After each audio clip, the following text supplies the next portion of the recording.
All right, guys, welcome back to the channel where we break down the wild world of tech and AI without the fluff. If you're new here, hit that subscribe button and turn on notifications because we're diving deep into stuff that's gonna blow your mind and maybe even change how you think about the future. Today, we're talking about what I'm calling the AI inflection point. The moment Google just straight up punched back in the fight against OpenAI and the rest of the pack. This isn't just another update. This could be the turning point where the giants of Silicon Valley redraw the battle lines. Stick around because by the end of this, you'll see why Google might be pulling ahead in this high-stakes game and what it means for everything from your phone to self-driving cars. Let's jump in. Picture this. It's 2025, and the AI arms race is hotter than ever. For months, we've heard whispers that progress is slowing down, that we're hitting a wall with these models. OpenAI's been dominating the headlines with ChatGPT and all its evolutions. Anthropic's playing the ethical card, and NVIDIA's just printing money on chips. But this week, Google dropped the hammer.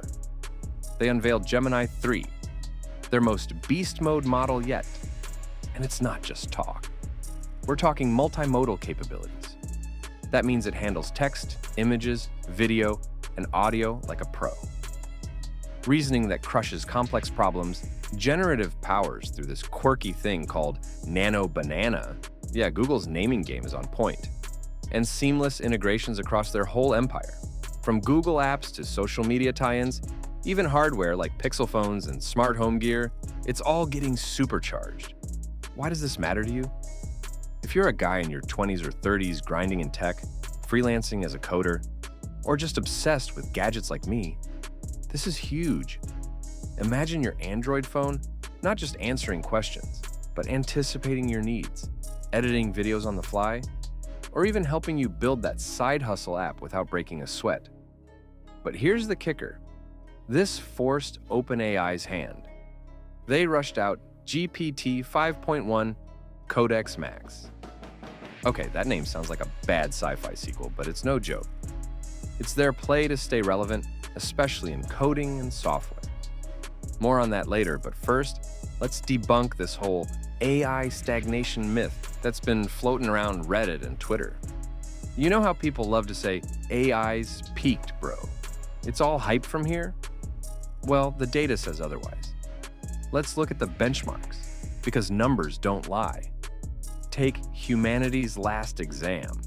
Sounds dramatic, right? It's this brutal test of advanced knowledge across sciences, math, you name it. Gemini 3's base model scores 37.5%, which is solid, but crank it up with tools like internet search and code execution, and it jumps to 45.8%. That's not incremental, that's a leap. Compare that to where we were a couple years ago. Models were barely scraping by. Then there's GPQA Diamond, a benchmark for scientific smarts. Gemini 3 is hitting nearly 92% accuracy. Think about that. In March 2023, GPT-4 was down near random guessing, like flipping a coin. Now, Google's model is basically acing the test, saturating the benchmark.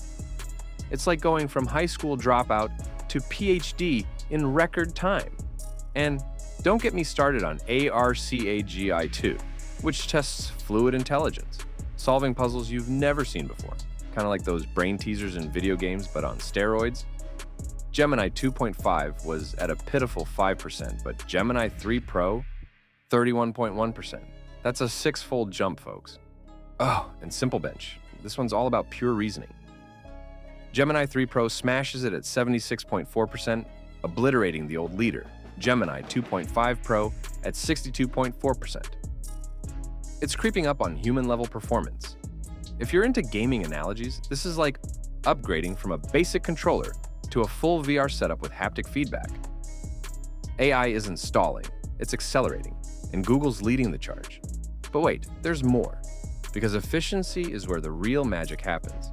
See, raw power is cool, but if it costs an arm and a leg to run, who's gonna use it? Gemini 3 nails this. On that ARCAGI benchmark, it broke the 30% barrier with less compute than OpenAI's GPT 5.1. Compute's like the fuel in your muscle car. You want max performance without guzzling gas. Last year, OpenAI's O3 preview needed $200 per task for tough problems.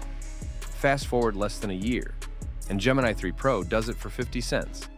That's a 400x drop. Imagine filling up your truck for pennies instead of hundreds. That's the kind of disruption we're talking. And if you give Gemini more time to think, they call it deep think mode. It hits 45% on ARC AGI, outpacing every general model out there and even specialized projects. It's like overclocking your PC for that extra edge in a raid boss fight. Google's not just building bigger, they're building smarter and cheaper. This is why I think this week's announcements are the inflection point, the moment the curve bends upward again. Now, let's talk OpenAI. They're not out of the fight, not by a long shot. These guys pioneered a lot of this with GPT-3 and beyond, and they're still innovating. But here's the tea. They seem strapped for compute. Rumors are swirling that the current GPT-5 lineup isn't their absolute best. It's what they can afford to serve to the masses without bankrupting the servers. Compute's the bottleneck, like trying to run a V8 engine on a 4-cylinder budget.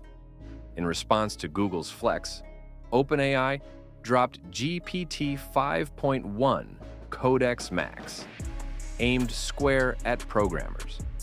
If you're a dev watching this, maybe you're building apps, automating your workflow, or just tinkering with code on weekends. This model's for you. On agentic benchmarks like SWE Bench Verified, it scores 77.9%, just edging out Gemini 3's 76.2%. Close race, right? And check this out. According to Meter's graphs on autonomous agents, Codex Max is above the trend line. That means agentic AI, stuff that acts on its own, like virtual assistants that don't need babysitting, is speeding up faster than anyone predicted. OpenAI is playing catch-up, but they're landing punches in niches like software dev. But here's where strategy comes in, and this is crucial for understanding who's really winning. OpenAI is trying to bootstrap an ecosystem from the ground up. They've got SearchGPT for web stuff, Sora with social features for video gen. Cool, but it's like starting a garage band while Google's got a full stadium tour locked in. OpenAI's racing against the clock to lock down resources for the big plays in 2027 to 2029, but compute limits are holding them back. Google? They're the empire. They own the distribution and the backbone. Google Cloud for hosting, TPUs for custom AI, chips, way more efficient than NVIDIA's GPUs for their needs, Android with billions of users, YouTube for video data, Waymo for self-driving tech, and even massive biomed plays like Isomorphic Labs. It's all integrated. Gemini's the single heart, pumping life into everything. Update Gemini from 3 to 4, and boom, your search gets smarter, your coding tools level up, even gaming agents like Sima 2, that's their AI for playing games, get an instant boost. Think about it. If you're into cars, Google's Waymo is already deploying robotaxis in cities. Tie in Gemini, and those things aren't just driving. They're predicting traffic, optimizing routes with real-time AI reasoning. Or gaming. Sima 2 could be training AIs to dominate esports or create custom levels. And for business guys, Google's ecosystem means one upgrade ripples everywhere. OpenAI's got the flash, but Google's got the fortress. Let me paint a picture with an analogy that hits home. AI is like the invention of the engine back in the day. OpenAI built this insane high-revving engine first. Revolutionary, no doubt. It powered the early cars, got everyone excited. But winning isn't just about the engine, it's about the whole damn operation.